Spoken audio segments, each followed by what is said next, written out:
Live from the Washington, D.C. area, it's the Inside Scoop. All the news that our viewers want to know. Now, here's the host. Good evening, America. I am your host tonight. I am Delegate Mark Levine. The Inside Scoop is my creation. I started this about 15 years ago. Now I'm busy in government. I currently am a proud delegate, member of the Virginia House of Delegates, proudly representing Alexandria, Arlington, and a wee bit of Fairfax County. Just a couple precincts that I'm very proud of. And tonight I have two very special guests. One, who's sitting right here to my left, is Dan Helmer. Dan is looking to be another person representing Fairfax County in the Virginia House of Delegates. And I'll be asking him some questions today, and you can ask questions too if you want to call in. You'll see the number on your screen. You'll have a chance in a little bit. But first, Dan, welcome to the Inside Scoop. So excited to be here with you, Mark. I'm thrilled to have you. So, a lot of viewers don't know who you are. Where do you come from? What's your deal? What's your background, and why did you decide to run for office? Absolutely, Mark. So I live here in Fairfax County with my two sons, Harris and Aaron, who go to our local public schools, and my wife, Karen, is a Fairfax County public school teacher. My own background, I'm the son of an immigrant. My grandparents came to our country as refugees. And so I grew up always wanting to serve a country that had welcomed my family, and that desire to serve took me to West Point, carried me through tours in Iraq and Afghanistan, and is the reason that I'm running to represent parts of Fairfax and Prince William counties today. How many tours did you serve in Afghanistan? So I did a tour in Iraq, I did a tour in Afghanistan. A tour is what, like South 2 Korea. years? Well, so they were different for each one, so it depended on which one it was. But Korea was the longest of that group. I was in 3 years in South Korea. Gotcha. And then Afghanistan and Iraq? I was in Afghanistan for a year and in Iraq for part of a year. What did you learn being a veteran overseas? Not to get too far afield, but what experiences did you take from that you think you could bring into government? Yeah, one of the really important things that I take from that is, when you're sitting in a Humvee, you don't ever ask the person sitting next to you, are you a Republican, are you a Democrat, are you an independent? You ask, what's the mission? How do we get it done? How do we bring folks home safely, and how do we serve the interests of our country? And that's what service and leadership are all about, and that's one of the things I'm looking to bring to the House of Delegates. So what's your mission in the House of Delegates? How are you different? The incumbent is Delegate Tim Hugo, Republican. How are you different from him? Yeah, I think that, just like I said, we deserve leadership and service that's going to take on some of the entrenched special interests that have prevented progress here in Virginia. And we just haven't had that with our current delegate. Well, for example, Tim Hugo has received a lot of money from payday lenders. I think, $250,000, some enormous amount of money. I'm not sure what it is. Well, I spent a good deal. This is really important. I spent a good deal of my time. I run a business with a couple of other folks who graduated from West Point as well. And a good deal of our focus is going after pharmaceutical companies and medical device makers who rip off the Department of Veterans Affairs and prevent veterans from getting the care that they've earned. And so I really think it's important that we have a delegate who's going to fight for those who've served and for every member of our community. And instead, Delegate Hugo, as you said, has taken $250,000 from payday lenders who've gotten exactly what they paid for. Now, wait a minute, $250,000, that's a lot of money even in a congressional race. In a Virginia delegate race, that's unheard of. You can run a whole campaign for... Well, over time, right? He's been misrepresenting our district for 17 years. So he's had some time to get that together. But what they've got is exactly what they paid for. What did they get? Which is he voted to allow them to charge 300% interest to active duty military. Now, I've served in Afghanistan and Iraq, and oftentimes the military will mess up a paycheck, a soldier won't get paid, and you've got a 21-year-old sergeant with a wife at home and a couple kids. They miss a paycheck, and now you've got these lenders lined up outside the gate. And you've seen that. You've seen people... You can go to Fort Belvoir and see it. And they're desperate. They take that loan, and you can't recover from that. And so a guy's getting shot at by Al-Qaeda and the Taliban, and he's got to worry about his family being in debt at home. And that's just not okay. Yeah, you borrow $1,000, you owe $4,000 in 1 year. And I just do the math, $16,000 in 2 years. I mean, there's just no way. It's just not okay, and everybody knows it's not okay. But you know what? This is about more than what our delegate has done wrong. It's really about our community. Well, what is it that you want to focus on? Yeah, I want to fight. When you get to sit next to me in the Virginia House of Delegates. I believe every Virginian ought to get access to affordable, quality health care. And I'm going to fight for that in the House of Delegates. Let me ask you about that, because just last year, we passed Medicaid expansion. Which is Virginia. amazing. 400,000 Virginians have access to coverage for the first time, including tens of thousands of military veterans. And the thing is, it didn't cost anything. That was the thing that was really no, amazing. It cost less than that. It gave us the money that we were able to use this year to actually raise pay for teachers. Right, because the federal government was already paying for it. So we were basically just leaving money on the table. We were not taking care of Virginia citizens and refusing money that would have gone to us and sent it to other states. Now your opponent, what was his view on this? Well, I know that my opponent not only voted against providing health care to 400,000 Virginians, including tens of thousands of veterans, but has voted for an age tax that would allow those over 50 to be charged 5 times as much for their health care, and those with pre-existing conditions to be charged more for their health care. And we don't need an age tax. What we need is the kind of person that does what I do, which is work on, and by the way, again, he took tens of thousands of dollars from medical insurance companies. I was going to say, what reason would he give to leave this money on the table and not help? I don't know what's in his heart. I do know what's in his pocket.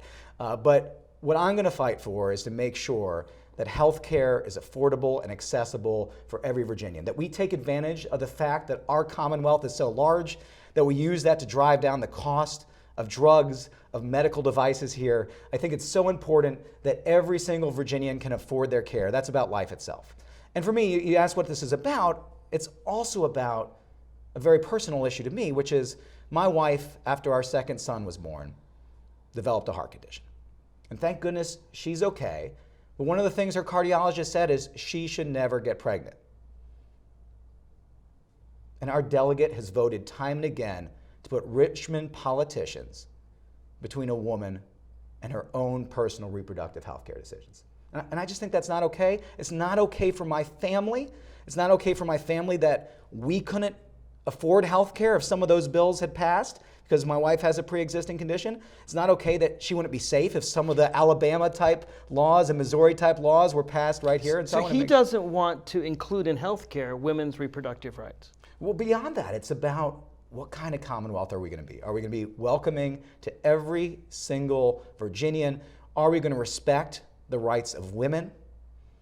And I just feel very differently about that. And Speaking of the rights of women, we had a critical ERA vote on the Equal Rights Amendment that happened just in this session this year. The vote was 50-50. One more vote would have passed the Equal Rights Amendment. Virginia would have been the 38th state, the final state to ratify it nationwide. Tim Hugo voted against the Equal Rights Amendment. What's your view?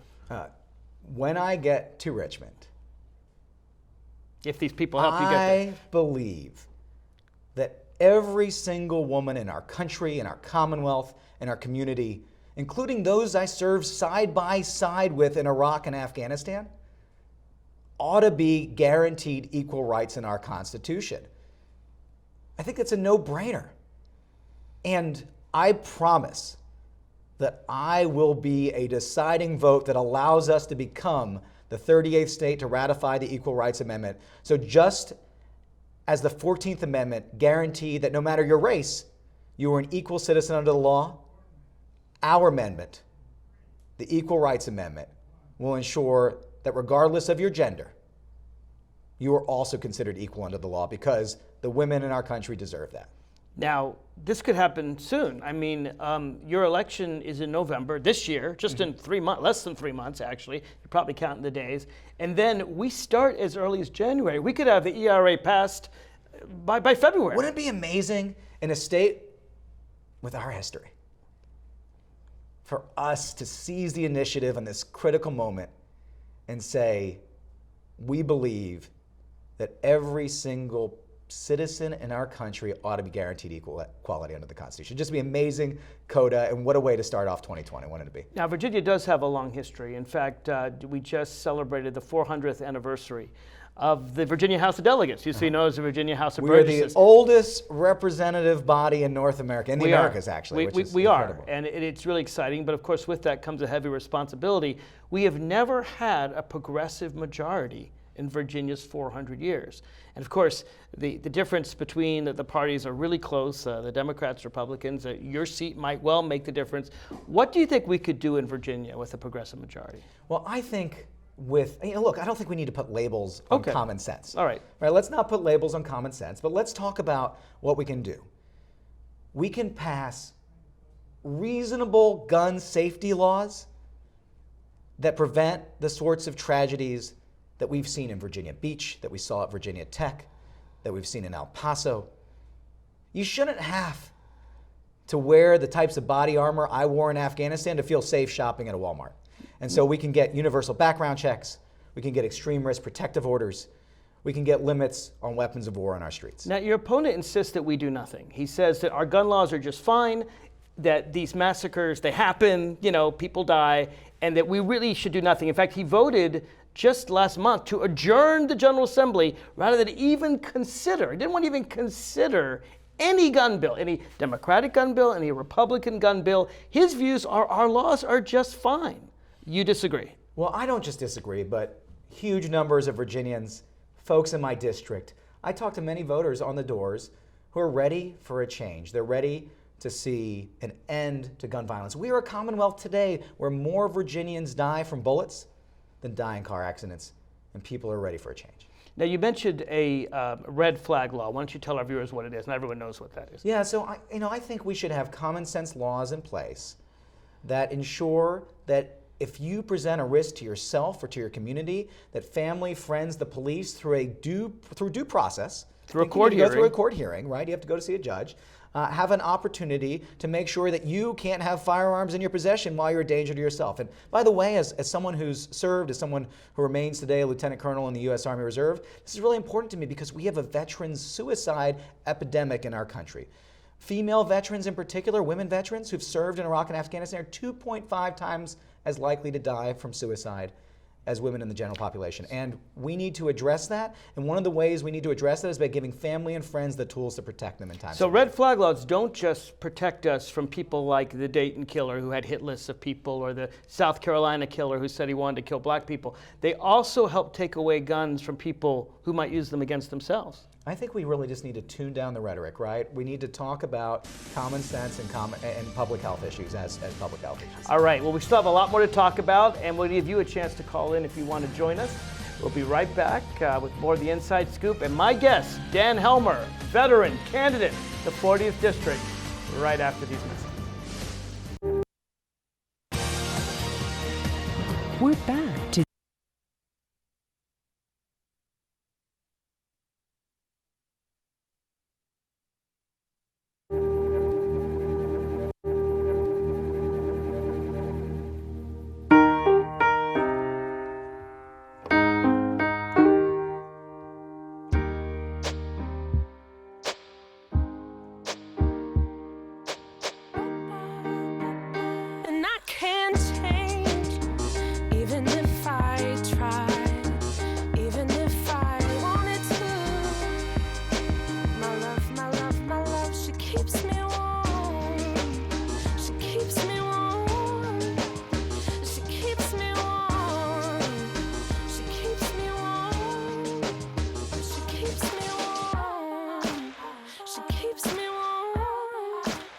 We are neighbors and best friends. I love my sister. My heart doesn't see race. Love is love. Our family is no less than any other family.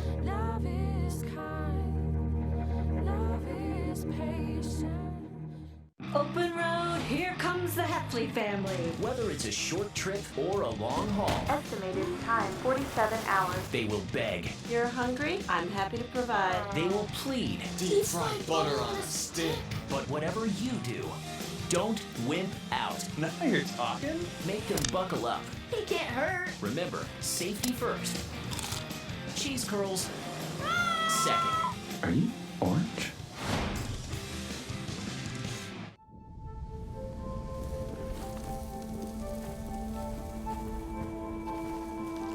Eva Marie smoked 12,000 packs of cigarettes over 15 years.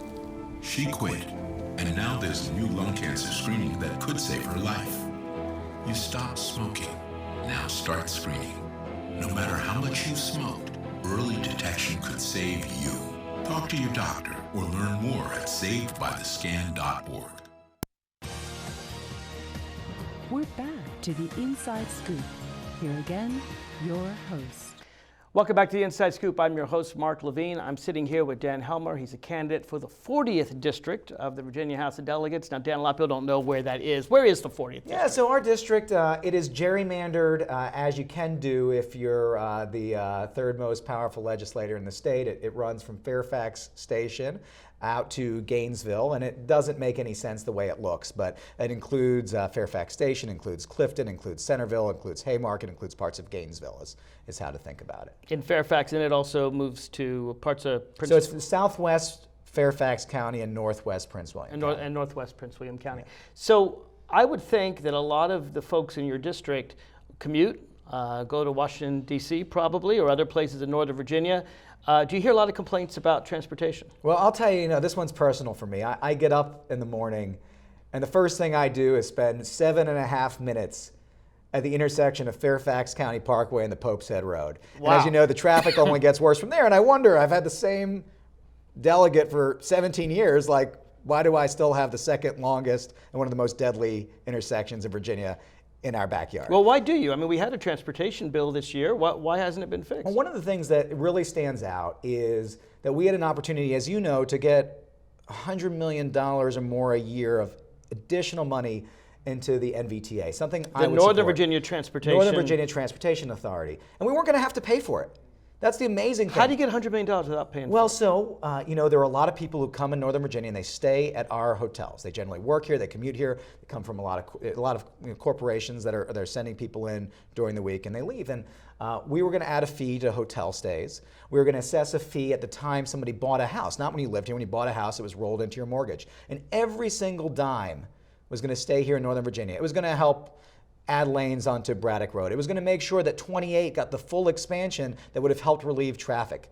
And we lost all those funds purely over partisan politics because our delegate, despite the support of a number of organizations, including some Republicans, made it a party line vote that stopped us from doing it, removed $30 million a year from the NVTA that went to Metro, which we need funding for Metro. We need to lose the ability to deal with the roads that cause a lot of the traffic. And then beyond that, it has left us in a bind where there's so many infrastructure improvements that we now need funding for that we've lost the funding that we already had allocated for. Here's the beauty of a hotel tax. No one in your district pays it, right? No one in your district stays in hotels. It's an equity issue. It's an equity issue, Mark, because these are people who come here, they ride in Uber, they ride in Lyft, they take taxis. Sure. They use our infrastructure, and they've been getting a free ride. And we want to encourage them here. They're going to continue to come here because the federal government's here. But we lost an opportunity to have dedicated revenue that we could keep here to fund our transportation and make us have more time at home with our families rather than stuck in traffic. Now, I understand your opponent, Delegate Hugo, had a different solution. His was more tolls. We need more tolls on 66, he said. He said we need more tolls even when you're not stuck in traffic. He wanted more tolls when it's not rush hour. Well, I don't know what he wants. I will say that's what his time and proposal again was. He said we need additional tolls on 66, and I've talked to people in the district. I don't think we need more tolls on 66. I hear how much the tolls are crushing people today who don't have access to mass transit options, who have to go into the city or into Arlington. I travel east to run my business, right? So I run a business, and I am stuck in that same traffic, and I can say we absolutely don't need additional tolling on 66. So you can fix transportation. We can get you out of those and the people watching out of all those all that traffic lanes. We need more common sense. We need more funding, but we need to make sure money is used well. We need to make sure it's used efficiently. We need to make sure that taxpayers are getting value for our dollars, and that's going to be a critical component of it. And then we need to be smart about the mix of transportation we get in. We need regional solutions. So we need to encourage regional bodies to work together. We need to work with Maryland. We need to work with DC. We need to care about development, not just in our district, but outside of it, because the more we can encourage development to happen not farther west, but closer to the city, the more it helps our community have a better commute, because we're not adding more and more houses farther and farther west and increasing the number of the cars going eastbound into the city. So you represent both rural areas and suburban areas, right? Do you find there's a difference in the way people talk about transportation? Well, I feel, there is really no mass transit to speak of in our district, and so I think the main consequence is that in our district, the farther west you move, the worse the traffic problems are. And so we need to encourage more development of industry and commercial zoning in Prince William County so that we are using our infrastructure bidirectionally. I think that's really important. And we need to be really careful about the way in which we develop. If we just let real estate developers develop further and further west, develop into the rural crescent in Prince William County without any thought about what is going to be done about the infrastructure, about the schools, we're going to see more overcrowding in our schools. And look, my kids spend a good parts of their day going to class in a trailer. My wife is up oftentimes till 10 or 11 p.m. at night because we haven't given teachers like her the resources that they need in the classroom. Well, let me ask you about that, because there was a big difference this year between Democratic budgets and Republican budgets, and our budget included a 5% pay raise for teachers, and the initial Republican budget did not.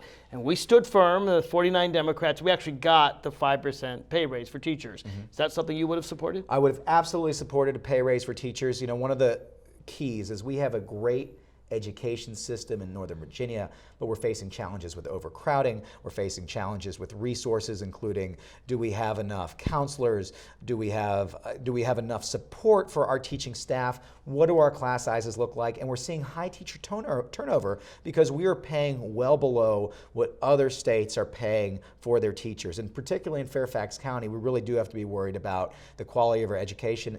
And we've seen almost a 10% drop in per pupil funding in Virginia since the recession. And over time, if you continue to starve the system, we've seen what's happened in places like Kansas that have gone to fewer than 5 days a week of school and really hurt their education system. So we got to worry about that. What about a raise in the minimum wage? That's something that seems to be a difference between Democrats and Republicans these days. Should the minimum wage be increased? Mark, I believe in the dignity of work. I really think we want to encourage people to work. I think it's part of what gives people meaning in life. We don't want people freeloading on society. And one of the ways we do that is to make sure if you do an honest hour's work, you can make an honest hour's wage. And I would support measures that get us there. Okay, so raise the minimum wage, We've maybe raise pay the family minimum medical wage. leave, allow unions to negotiate to get better benefits, things like that. We absolutely need to be a place that is great for business and great for the workers at those businesses. That means a fair minimum wage, which is probably $15 indexed for inflation. It means making sure that if you do honest work, you have access to health care. It means that you can take care of your family if they get sick. That's just basic decency. It is not partisan. It is about making sure that we are a place where you can work and live in dignity with your family. Now, what if the businesses want to discriminate? Tim Hugo says that businesses should be able, for example, to say, you can't work for me if you're gay. You can't work for me if you're lesbian or transgender. Should that be allowed? Yeah, it should not be allowed. I believe that our Commonwealth and the laws in our Commonwealth should serve every single Virginian, no matter the color of their skin, no matter their gender, no matter the God they worship, and certainly no matter whom they love. And we had bills before the General Assembly this year that would have... Including my own, by the way, I have to admit. That's right. I'll that would have prevented discrimination in housing, discrimination in employment. And I tell people about this, they're astonished. That we still allow discrimination, right? Like this is a Commonwealth. Commonwealth means that we're all in it together. We're all in it for the common good. And people believe in decency. And decency means that no matter who you are, you get a fair shake in our Commonwealth. So you've been running for a while now, I guess almost a year now, I think. Maybe not. I'm sure you've knocked on a lot of doors throughout the district. What are most people telling you? What are they looking for? What do they want? What do they like that's happening in Virginia? What don't they like? Yeah, I mean, again and again, I think the folks that I talk to are ready for people who are going to embrace decency in our politics, who are going to put aside partisanship and really look for new solutions. And currently I have a delegate who has voted with his party almost 100% of the time, hasn't searched for those common solutions.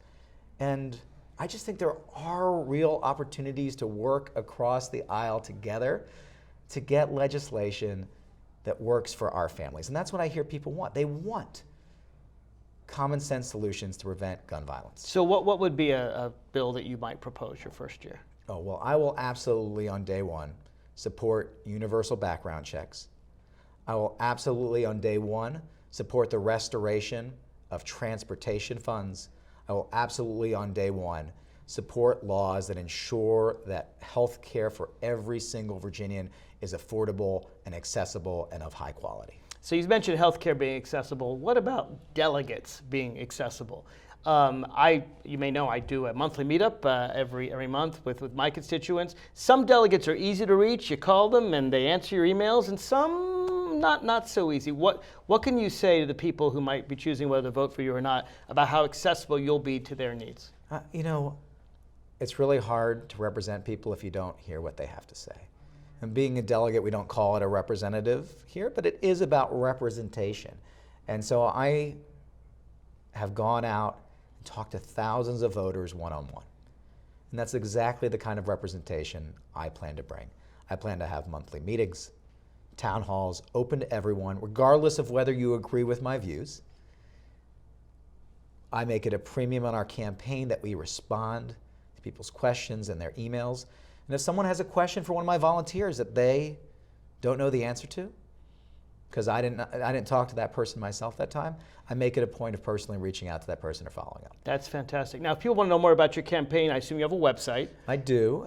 It is danhelmer.com, or they can follow me on Twitter or Facebook. DANHELMER.com. That's right. I assume they'll show it on the screen down there. That would be great. And then I'm on Twitter and Facebook at Helmer VA, Helmer VA, or on Instagram, we are at Helmer4, the number 4 VA. So on your website, I assume you have your positions on various issues. They can read all that. And if they want to help the campaign, that's there too? We would love to have people come and help out. We have a significant opportunity to get better representation in Prince William and Fairfax counties. And we have a great opportunity to finally have a House of Delegates that's going to represent the interests of Northern Virginia. And that's a real change. And so I would love to have people come out. So there are volunteer opportunities and opportunities to donate on the website. Well, Dan, I'm hoping that you will sit next to me in the Virginia House of Delegates. I wish you every luck in November. I know you're going to keep knocking on people's doors. And folks, check him out, right? Find out what he stands for. It's your decision. But most importantly of all, do not forget to vote. The election is Tuesday, November 5th. This is one of those elections where not everybody turns out. That means that your vote matters even more. Dan Helmer, thanks for coming on the Thanks for having me, Mark. Appreciate it.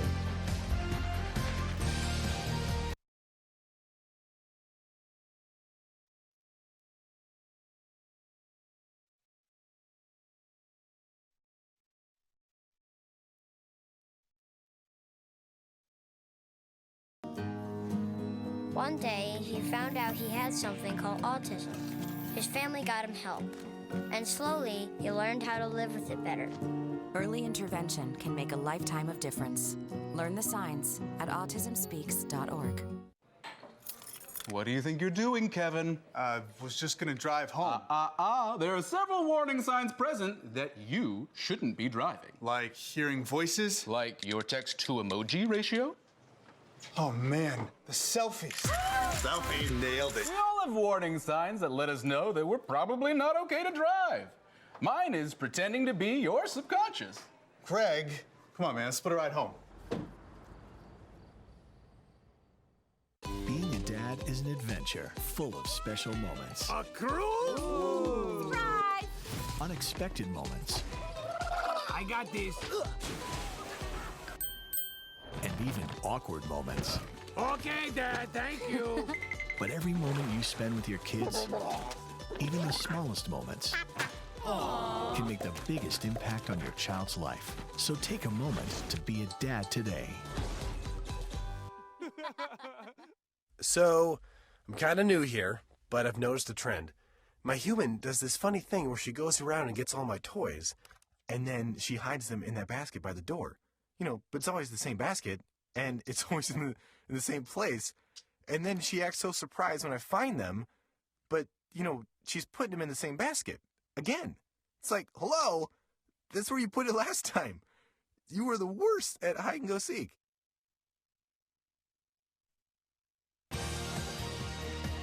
We're back to the Inside Scoop. Here again, your host. Welcome back to the Inside Scoop. I'm your host, Mark Levine. Dan Helmer has gone now, and with me is a sitting delegate, someone who I'm proud to say I have tried to mentor over the past couple of years, ever since she was elected in 2017, but she may have surpassed me. So that sometimes happens between student and teacher. She's become famous, I think, worldwide as the first openly transgender member of any state legislature. But really, Danica Roem's a lot more than that. Her focus in her campaign was not really so much on her gender identity as on fixing Route 28. We'll be talking about that, but first I want to welcome the Inside Scoop, Danica Roem. Thank you so much for having me, Delegate Mark. It is, well, you can just call me Mark, as you always do. It's totally fine. Danica, first, let's give people an idea of where your district is so they know if they can vote for you or not. Absolutely. So I am absolutely privileged and grateful to represent the people of the 13th District of the Virginia House of Delegates, which includes Haymarket, Gainesville, the Prince William County portion of Manassas, which is my lifelong home, as well as the city of Manassas Park. So it's about, an hour southwest of DC, depending on traffic. And it's all in Prince William County? Yeah, it's all Prince William County and the city of Manassas Park. And the city of Manassas Park. Now, you grew up in that area? Yep, born and raised, I'm a lifer. All in the Manassas area of Prince William? Yep, I was born at Prince William Hospital, September 30th, 1984. And I lived the first 2.5 years of my life on Brandon Street off of Sudley Manor Drive, and have lived since 1987 off of Signal Hill. So obviously you know that area really well. How's it changed over the course of your life? Well, I have been fortunate enough to witness that change up front, not just as a lifelong resident of the 13th District, but also when I was the lead reporter of the Gainesville and the Prince William Times, covering the area for 9 years, 2 months, and 2 weeks from 2006 to 2015. So I authored more than 2,500 news stories about the greater Prince William area. 2,500 news stories. So you must know your community very well. I do. The good, the bad, and the ugly, I guess. All of the above. And some of the things that we saw change was explosive growth, especially over in Haymarket and Gainesville, as well as a lot more road projects that came about, such as the widening of Lytton Hall, for example, which was certainly huge. The major interchange at Route 29 and I-66, which at the time was the largest transportation project in the state as it was happening, at least in terms of road construction. And at the same time, I also saw what didn't change. And since the mid-'80s, we haven't seen any change through the Route 28 corridor through Yorkshire. And so that's what I decided to run my 2017 campaign on, and now we're going about fixing it. I think some people don't call you Danica Roem, they call you Danica Route 28, because it seems like every other word, you seem to be, you've only been in the House Delegates 2 years, you've already become a bit of a transportation guru. Why is transportation so important to you? Transportation is so important to me because on the one hand, I have that shared lived experience that thousands of people from the 13th District and the surrounding areas all do, which is perpetual gridlock as you're waiting to get to your job or waiting to get home.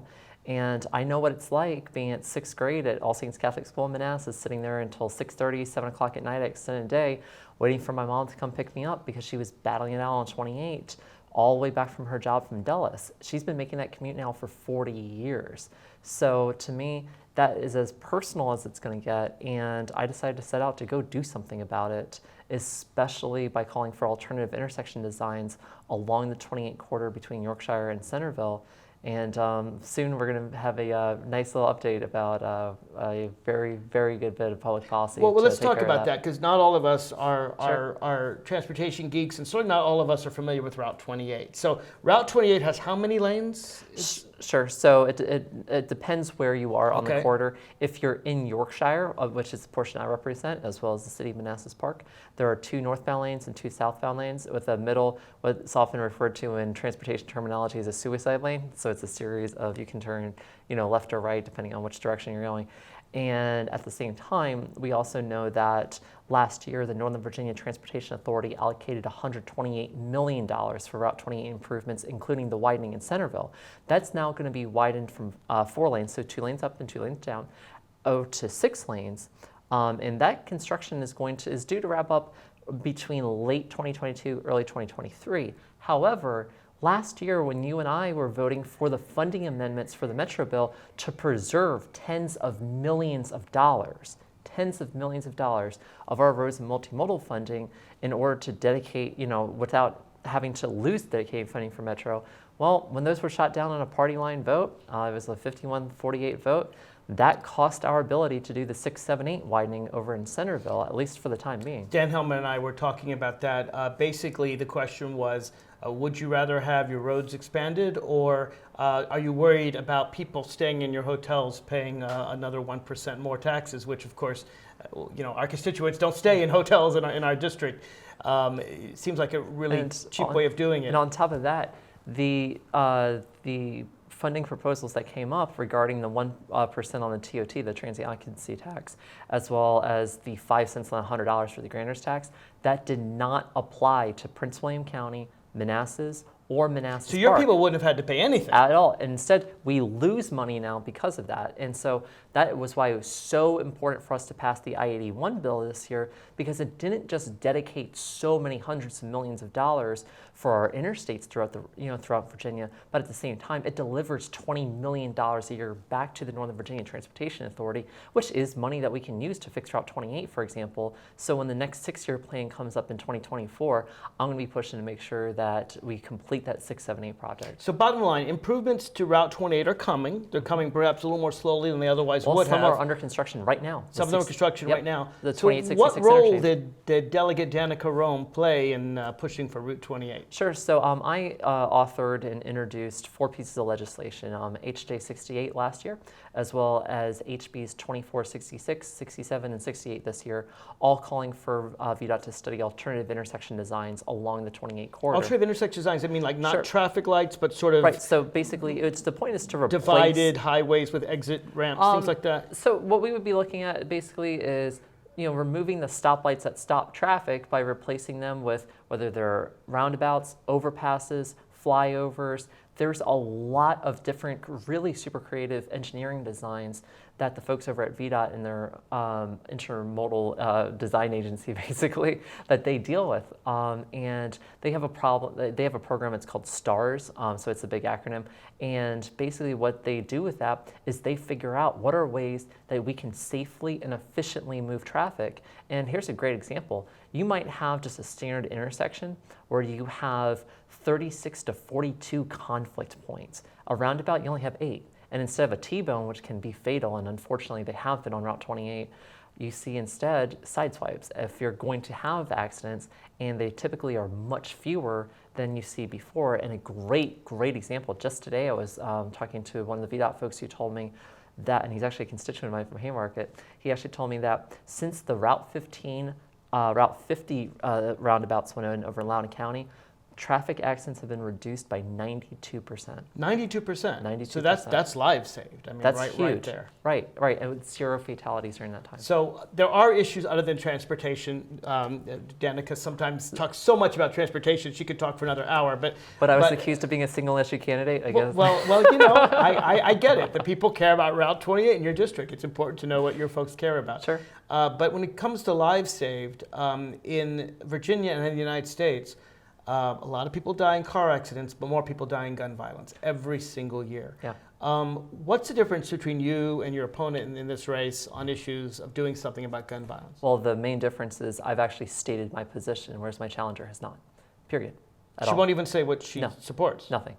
And meanwhile, I've co-patroned the Extreme Risk Protection Order, for example, and the way that Delegate Sullivan crafted the bill, it absolutely preserves due process. Is specifically geared toward people who have a history of violence and are threatening harm toward themselves or to another person. And one of the really ridiculous sexist arguments that we heard down in Richmond was, oh, well, then you're going to temporarily take away my firearm because my, quote, angry ex-girlfriend is trying to set me up. Well, the bill explicitly prohibits that by saying that if you lie to a law enforcement officer, for example, that is actually penalized. Yeah, no, that's a crime. It's a very serious crime to lie to law enforcement. And so that's one of the things that we're looking at, that you have to look at in this is the fact that the only people who could be even requesting a temporary order in the first place are either law enforcement or a Commonwealth's attorney. And then a judge has to be the one who approves that based on the evidence of an investigation. Details matter. And as you and I both know in the legislature, you have to read the bills. Yeah. And if there's anything that you've been good at, and that I've certainly watched as your mentee, it is that you read every single bill that comes up. I like to be the caucus goalie. I like to stop the bills just before they reach the goal line and grab them. Tell me, you can only do so much. I know this as well as you do, as a minority in the legislature. Assuming we actually get across the finish line, we get 51 or more delegates in the Virginia House delegates, we get 21 senators. What would be your priorities with a majority? Well, number one is I want to make sure that not only are we dealing with our roads, as I've talked so much about, and especially like I could legislate all day in terms of getting Delegate Vivian Watts's bill that would have actually codified the funding amendments that I personally, by the way, requested from the governor regarding the Metro bill last year. I want to get that done first to fully restore funding for the Northern Virginia Transportation Authority. At the same time, I'll be reintroducing my SHIELD law to protect reporters from being jailed for protecting a confidential source. No, hold on. I just want to unpack it a little bit because sometimes you speak a little fast. My mother's from the Bronx. It's not my fault. A SHIELD law to protect journalists. Yeah. So basically, under current law, journalists might have to disclose their sources. Yeah. In fact, one of the people who we had testify in subcommittee this year, so she was the chief of staff to former Republican Lieutenant Governor John Hanger, and when she was a reporter for the Richmond Times-Dispatch, for example, she was held in contempt of court and threatened with jail time and being fined because she refused to identify a confidential source. And so at that point, you know this is a nonpartisan issue. This goes way beyond partisan lines. This goes about government accountability, and as a reporter turned elected official, government accountability and transparency, especially as I'm talking to the chairman of the Transparency Caucus, you know, those are two of my hallmark issues that I deal with. I do, and part of the question I have today with Donald Trump and everything he's going after is, what do you think is the role of a free press today? Why is a free press so important today? The role of an independent free press made up of neutral, dispassionate, third-party observers is to hold the government accountable. It is for you and me to have to answer questions, to hold you accountable as well. Absolutely, absolutely. I have been a part of hundreds of interviews, plural, since I was a candidate in 2017 and as an incumbent, whereas my challenger has done 0. She's done 0 interviews? 0. And I think it's... She's running for the House of Delegates and she's done 0 interviews. Correct. That's pretty wild. All right, we're going to take a break. When we come back, I want to ask you more about your priorities and a little bit about your celebrity status because, let's face it, people don't seem to know that you know all this about Route 28. They're talking about something else in your life. We'll get to that right after the break. Folks, if you want to know more about Danica Roem, we're going to give you her website, all that stuff at the end of the next segment. So, I just moved in with this family, and it's embarrassing. The little one, he likes to go outside and crawl around in the giant litter box. I don't know what he's doing. I mean, I was born and I knew how to use the litter box. Look at that. That's disgusting. Oh, poop already. You're making me nervous. Oh, okay, I can't look at this anymore. I really hope he grows out of this, for his sake. So how was work? It was 1,300 hours. My math class from 302 was in the trenches. Davy Roth had it the worst. Fractions were coming at him left and right. He just didn't get the damn things. 2 days ago, I tried to teach him what 1/4 of 1/2 was using different sizes of blocks. Yesterday, I tried again by dividing up pizza. Both missions failed. Oh, no. But today, I was ready. I created a combat math game where the only way to beat the enemy is to out-fraction them. Davy conquered every last denominator.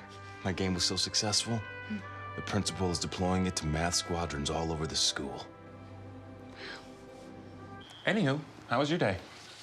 Oh, today my boss treated the office to salad wraps. Salad wraps. I know. 150 over 90. 180 over 111. 160 over 110. I had a stroke. This is what high blood pressure looks like. You might not feel its symptoms, but the results from a stroke are far from invisible or silent. If you've come off your treatment plan, get back on it or talk with your doctor to create an exercise, diet, and medication plan that works for you. Go to loweryourhbp.org. If I would have followed a treatment plan, I would not be in this situation. we're back to the Inside Scoop. Here again, your host. Welcome back to the Inside Scoop. I'm your host, Mark Levine. I am a delegate in the Virginia House of Delegates, proudly representing mostly the city of Alexandria with some pieces of Arlington and a small portion of Fairfax County. And I'm talking here with Delegate Danica Roem, who proudly represents Prince William from Manassas and Gainesville and Haymarket and all these other places.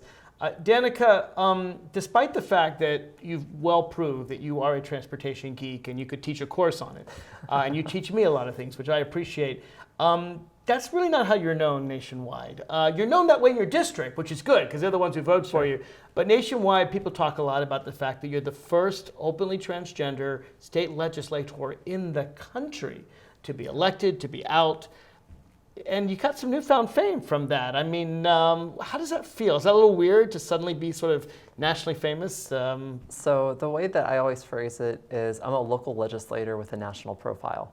And the thing is, when I get to have these incredible opportunities that a lot of other delegates aren't afforded, I'm still talking about the same things I talked about at home, while at the same time, one of the things that came up a lot in 2017 when I was campaigning on traffic, jobs, schools, healthcare, and equality is that last bit, equality, people talk to me as if any time I would mention it, it was just like, oh my God, you're not even talking about infrastructure anymore or whatever it was. And it was just like, no, this is also a part of my platform. I tell you, anyone who's listening, Danica's a geek. You could talk with her about transportation for hours if you want to. Yeah, and you can talk to me about why, healthcare, about why expanding Medicaid to 3,800 of my constituents, including my amputee constituent Kara, was so life-changing for so many people. Tell me about your Kara.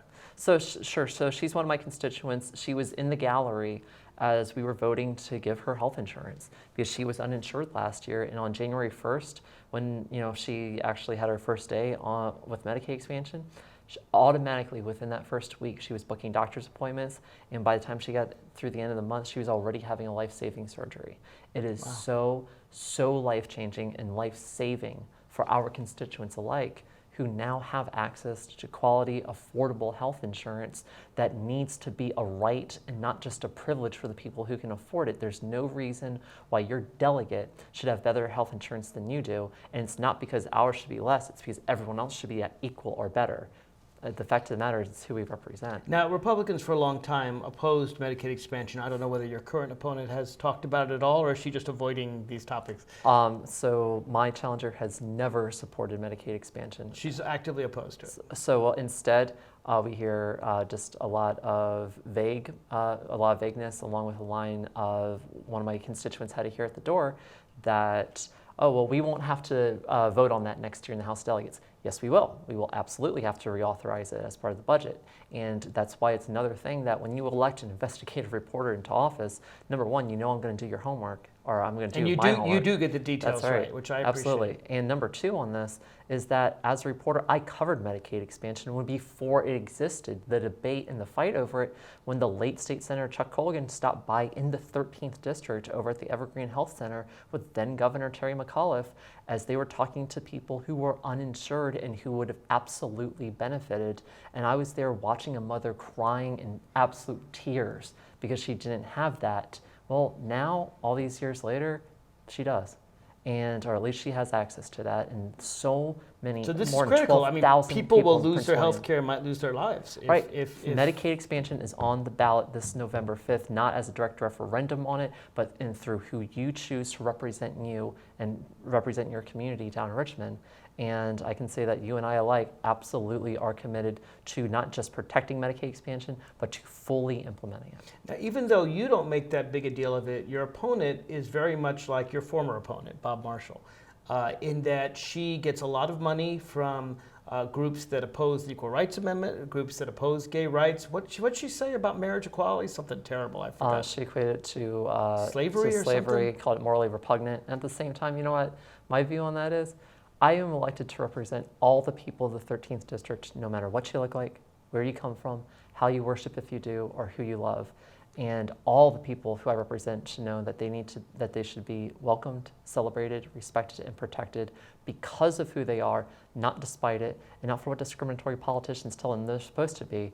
And so when I've got LGBT couples, whether they're in Manassas, and I'm thinking of one right now, and one of whom is trans, I'm thinking of another LGBT couple in Gainesville. Both of them have children. One of them adopted their child. Another, had just natural birth. And at the same time, they should be afforded the same rights as any other parents because of who they are.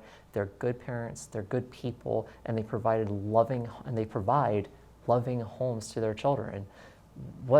How could anyone try to redefine that for them, to tell them what their family is supposed to be? How can you run to represent people if you don't acknowledge their right of their basic family's existence in the first place? To me, that is antithetical to constituent service to begin with, and I make sure that my constituents know that they are welcomed because of who they are, and inclusivity matters. And it's so important that we have a delegate who's there fighting for all 83,000 people that she represents, and I am that delegate. Well, your opponent, speaking of equality, opposes the Equal Rights Amendment. She's actually supported by, I think, the daughter or something of Phyllis Schlafly, the great opponent of the Equal Rights Amendment. Virginia has the chance in 6 months to be the 38th state, to be the final state to ratify the Equal Rights Amendment. You voted for it, I voted for it, your opponent opposes it. Is that something that people bring up to you? One thing I will mention is that right now I'm wearing my mother's 1976 Women's Bicentennial ERA medallion. This is a struggle that's gone on since longer than I've been alive.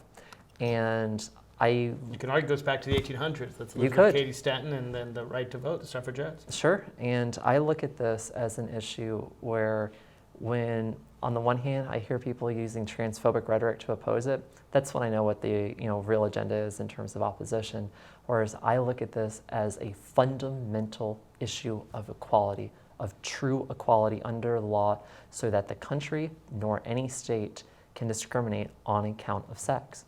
And when we're looking at this, you know that you're going to have an elevated, heightened, awareness within how we approach equal pay, for example. It's going to have equal scrutiny. Equal pay for equal work would be required by the Constitution. Right. We didn't even need to push it. Right. And so those are the sort of things where we look at this and we go, why could it be so controversial for us to say that regardless of our sex, that we are all equal in the eyes of the law?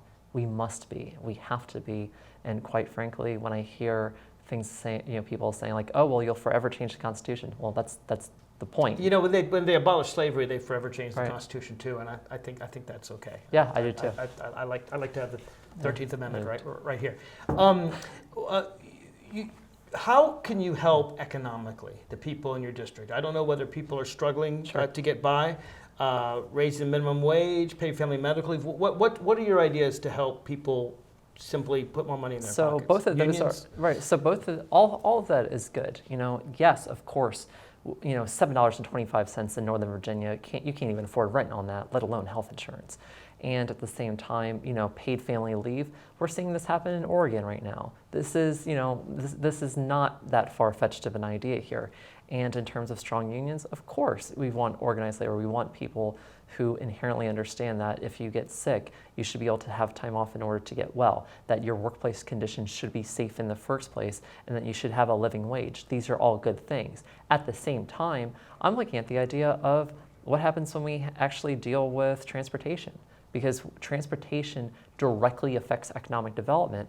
Prince William County was passed over in the first round of the FBI headquarters relocation before they pulled the plug on the whole thing, because we didn't have Metro Rail out to Innovation Park. Well, one change that would be one of your goals. Right.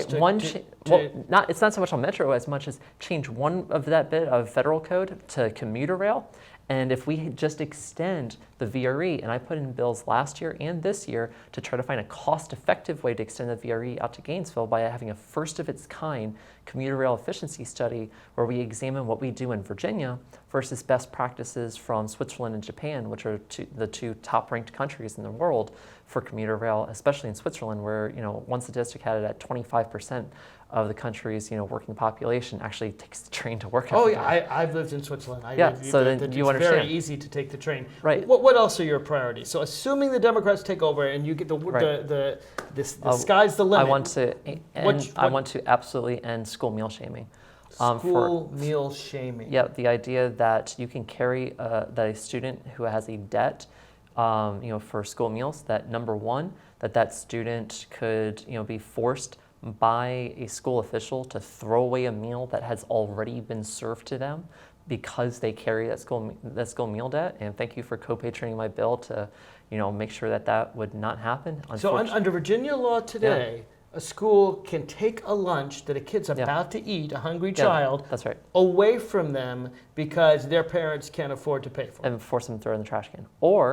And we don't do that in Prince William, but one thing that happens in Prince William is that once you reach a certain amount of debt, then they'll give you an alternative meal. So basically, if the other kids are, eating lasagna, you're getting the cold cheese sandwich, or a Nutri-Grain bar or something like that. Every child then can laugh at you and right.